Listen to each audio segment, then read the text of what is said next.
name is Joseph Flannery, founder and CEO of SELFi, and this is Lifting the Curtain on Mortgage Lending. Today, the question is, why is my payoff demand higher than my unpaid principal balance? So if you have your mortgage with your existing servicer, the lender you make your mortgage payments to, and let's say you want to refinance that mortgage with a different company or even with that same company, you'll get a payoff demand for your existing loan.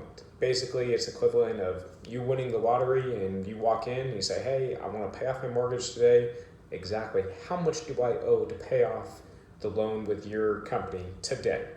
And the payoff demand will be itemized, and it will show what your unpaid principal balance is, and then it will show what the unpaid interest is, as well as any recording fees or other fees that the servicer may tack on.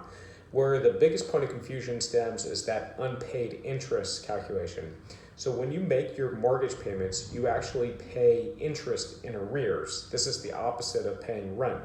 So for example, on July 1st, when you make your mortgage payment, you just paid for the interest that was accumulated during the month of June, as opposed to rent where you're paying in advance.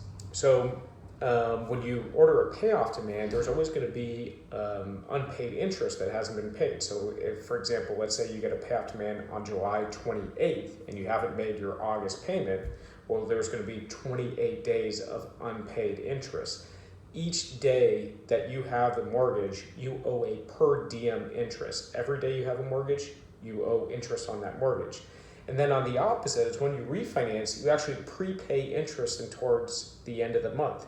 So for example, let's say if your refinance closes on August 20th, well, there's 11 days left over that you have to prepay the new lender for that period of interest until the end of the month.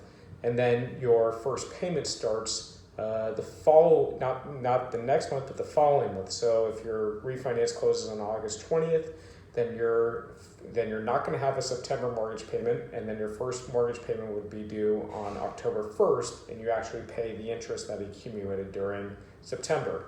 So hopefully that clears up why your payoff demand is higher than your unpaid principal balance, and thanks for tuning in.